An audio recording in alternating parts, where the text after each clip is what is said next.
হর হর মহাদেব। আমরা 2023-এ গিয়েছিলাম হচ্ছে হরিদ্বার। তো হরিদ্বার থেকে অনেক জায়গায় ঘুরেছি আমরা। তো হরিদ্বারে যখন আমরা থেকেছিলাম একদিন, তো সেখানে আমরা এই দাদা বৌদির হোটেলে আমরা খেয়েছিলাম ভেজ খাবার। দাদা বৌদির তো হোটেলে আমরা বিরিয়ানি খেয়েছি ব্যারাকপুরে। তো হরিদ্বারে গিয়ে দাদা বৌদির এই 84 বছরের পুরনো হোটেলে আমরা আজকে খেতে এসেছি। তো সেখানে গিয়ে পুরোটাই একদম ভেজ খাবার।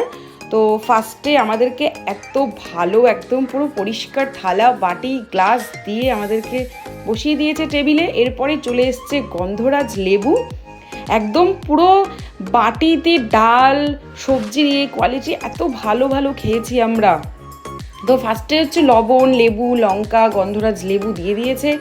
এইবার আমাদের কাছে একদম পুরো স্পেশাল একদম পুরো বাসমতি রাইস ভাতটা ছিল ওদের। তো তারপরে দিয়ে দিয়েছে হচ্ছে একদম গরম গরম বেগুনি আর পোস্ত দিয়ে আরও বিভিন্ন রকম সবজি দিয়ে আরও একটা পকোড়া করা হয়েছিল, সেটাও দিয়ে দিয়েছে একটা করে। তারপর ভাত গরম গরম একদম পুরো দিয়েছে। আর আমরা সকলে মিলে বসে পড়েছি খেতে। এত মজা হয়েছিল। পেঁয়াজ দিয়েছে, তারপরে ঘি দিয়েছে, একদম ঘি দিয়ে ভাতটা নুন দিয়ে মাখিয়ে ওই পকোড়াগুলো দিয়ে খেতে অসাধারণ লেগেছিল। তারপর ভেজ ডাল ছিল, লাউ ছিল, কিছু কিছু সবজি ছিল, এই দিয়ে ডালটা করেছিল। আর তারপরে দিয়ে দিয়েছে একদম মিক্স সবজি, তার মধ্যে একটু পোস্ত ছিল। মানে খাবারের কোয়ালিটিগুলো দারুণ ছিল একদম। আমরা একদম পুরো সেই করে খেয়েছি। মানে এতটা দূর জার্নি করে আলু সেদ্ধ ছিল, তারপরে হচ্ছে লাস্টে দিয়েছিল হচ্ছে একদম পায়েস দিয়েছিল। পায়েসটা অসাধারণ টেস্ট ছিল।